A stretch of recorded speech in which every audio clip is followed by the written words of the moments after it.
좋은 날입니다. 오늘도 말씀 안에 승리하는 하루 되시기를 기도하겠습니다. 오늘 생명의 산 본문은 민수기 25장 1절부터 18절입니다. 오늘 본문에서는 이스라엘 백성들이 모압 여자들과 함께 바알 부올에 가담해 하나님의 진노를 받는 모습과 그 진노 가운데에도 시므온 지파 지도자가 미디안 여인과 진중에서 음행하자 비느하스가 징벌하는 모습이 나옵니다. 이 구절들을 통해 하나님께서 무엇을 말씀하시는지 살펴보도록 하겠습니다. 1절부터 3절입니다. 이스라엘이 시뜸에 머물러 있더니 그 백성이 모압 여자들과 음행하기를 시작하니라. 그 여자들이 자기 신들에게 제사할 때 이스라엘 백성을 청하매 백성이 먹고 그들의 신들에게 절함으로 이스라엘이 바알 부올에게 가담한지라. 여호와께서 이스라엘에게 진노하시니라. 22장부터 24장에 나왔던 발람과 발락의 일은 이스라엘과 직접적인 관계없이 일어난 일이었습니다.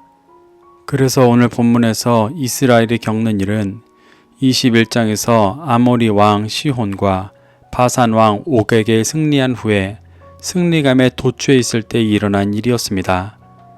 이스라엘이 승리한 후에 모압 평지에 시뜸에 머물 때 모압 여자들과 음행하기 시작했다고 기록하고 있습니다. 오늘 본문에는 기록되어 있지 않지만 31장 16절을 보면 발람의 꾀로 인해 이러한 일이 벌어졌음을 알 수 있습니다.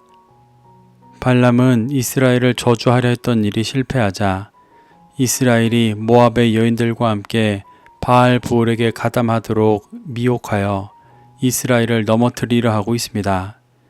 그는 끝까지 하나님의 구원의 계획에서 벗어나 대적하고 있는 것입니다.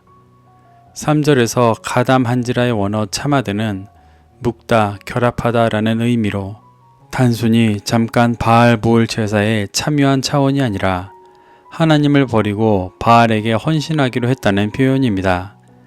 이렇게 이스라엘은 광야에서 40년간 연단받았음에도 불구하고 모압 여인들의 미혹에 넘어가 함께 바알 부올에게 제사하고 절하며 우상을 섬기는 치명적인 죄를 범해 하나님의 진노를 야기시키고 있습니다.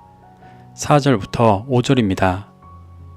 여호와께서 모세에게 이르시되 백성의 수령들을 잡아 태양을 향하여 여호와 앞에 목매어 달라. 그리하면 여호와의 진노가 이스라엘에게서 떠나리라. 모세가 이스라엘 재판관들에게 이르되 너희는 각각 바알 부올에게 가담한 사람들을 죽이라 하니라. 하나님은 모세에게 백성의 수령들을 잡아 태양을 향해 목매어 달아야 하나님의 진노가 떠날 것이라고 말씀하셨습니다. 이는 백성들의 수령들조차 바알 숭배에 동참해 이스라엘에 큰 영향을 끼쳤던 것을 보여줍니다. 그래서 하나님은 태양이 떠 있는 대낮에 이들의 목을 매시며 죄의 삭시 사망이라는 것을 온 이스라엘이 분명히 보도록 하고 계십니다. 특별히 목을 메어 머리를 심판하신다는 것은 그들의 생각과 지식을 잘라내는 것을 의미합니다. 이스라엘 안에 수령들로부터 흘러온 비진리를 잘라내고 끊어내고 계신 것입니다.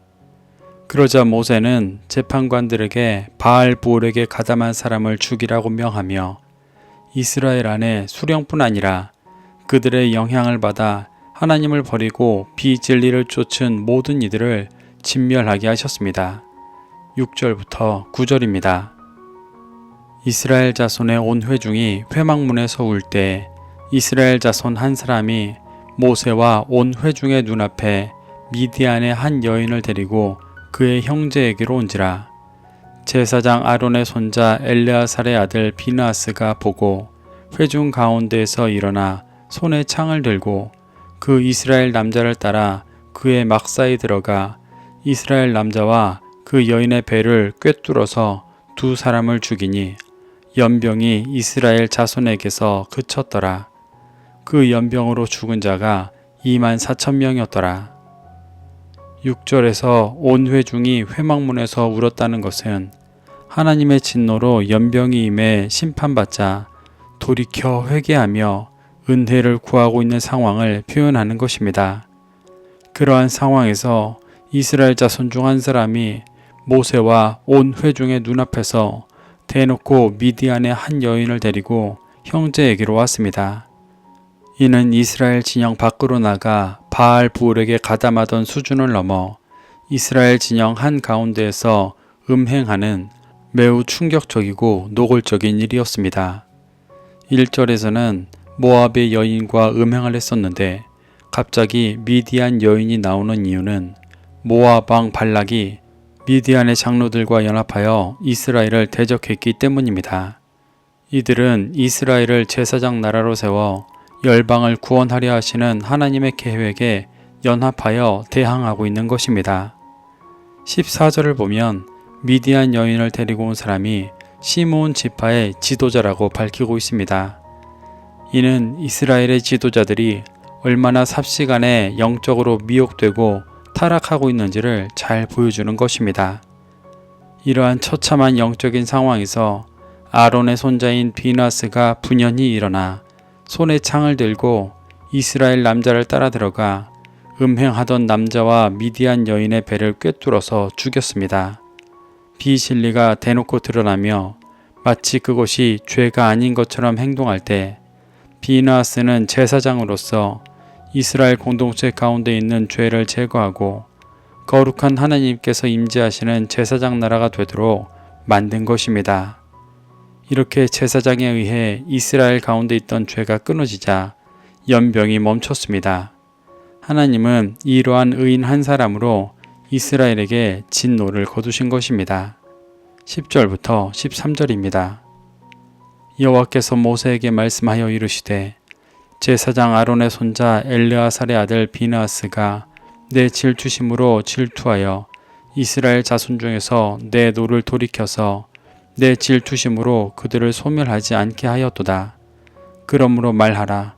내가 그에게 내 평화의 언약을 주리니 그와 그의 후손에게 영원한 제사장 직분의 언약이라. 그가 그의 하나님을 위하여 질투하여 이스라엘 자손을 속죄하였음이니라. 하나님은 비느하스가 죄를 제거한 것에 대해 그가 하나님의 질투심으로 질투하였다고 말씀하십니다. 여기서 질투심의 원어 키나는 열심, 열정, 질투라는 단어입니다. 이는 이스라엘을 사랑하시며 죄가 없는 거룩한 제사장 나라로 세우려 하시는 하나님의 열심을 의미합니다. 비느하스는 많은 백성들이 가나안을 앞에 두고 하나님의 목적을 잃어버린 채 타락하고 있을 때 하나님의 열심을 간직해 이스라엘을 거룩한 제사장 나라로 세우고자 죄를 소멸시킨 것입니다. 이러한 의인이 있기 때문에 하나님은 이스라엘을 멸하지 않으시고 다시 제사장 나라로 세워가시는 것입니다. 하나님은 이러한 중심을 가진 비느하스에게 평화의 언약으로 영원한 제사장 직분을 주셨습니다. 그의 믿음과 행동이 이스라엘의 죄를 속죄하게 하였고 다시 거룩한 제사장 나라로 세워지게 하였기 때문이었습니다. 14절부터 15절입니다. 죽임을 당한 이스라엘 남자 곧 미디안 여인과 함께 죽임을 당한 자의 이름은 시므리니 살루의 아들이요 시므온인의 조상의 가문 중 한 지도자이며 죽임을 당한 미디안 여인의 이름은 고스비이니 수르의 딸이라. 수르는 미디안 백성의 한 조상의 가문의 수령이었더라. 비느하스에게 죽임을 당한 남자는 시므온 지파의 지도자 중 하나였습니다. 그리고 미디안 여인은 미디안 가문의 수르라는 수령의 딸이었습니다. 수르는 31장 8절을 보면 미디안의 5왕 중 한 명이라고도 기록되어 있습니다. 이렇게 시므온 지파의 지도자와 미디안의 공주가 음행을 저질렀다는 것은 단순한 남녀 간의 음행을 넘어 이스라엘이 가나안과 화친을 맺고 영적으로 섞이는 모습을 보여주는 것입니다. 이것은 이스라엘을 거룩한 제사장 나라로 세워 열방을 구원하려 하시는 하나님의 계획과는 완전히 다른 길이었습니다. 음행을 저지르고 있는 이스라엘 백성들은 거룩한 제사장 나라의 목적과 가치를 잃어버리고 이방인들과 화친을 맺으며 이 땅에서의 또 다른 죄악된 나라 하나를 더 세우려는 중심을 가지고 있는 것입니다. 그렇기 때문에 하나님은 이스라엘을 거룩한 제사장 나라로 세우려는 비느하스의 중심을 기뻐하신 것입니다. 16절부터 18절입니다. 여호와께서 모세에게 말씀하여 이르시되 미디안인들을 대적하여 그들을 치라. 이는 그들이 속임수로 너희를 대적하되 부올의 일과 미디안 지휘관의 딸 곧 부올의 일로 연병에 일어난 날에 죽임을 당한 그들의 자매 고스비의 사건으로 너희를 유혹하였음이니라. 하나님은 모세에게 이스라엘 백성들을 미혹했던 미디안인들을 치라고 말씀하셨습니다. 18절에서 말하는 부올의 일은 3절에 기록된 바알 부올의 가다마드로 미혹했던 일이고, 지휘관의 딸 고스비의 사건은 시므온 지파의 지도자 시므리와 음행한 사건이었습니다.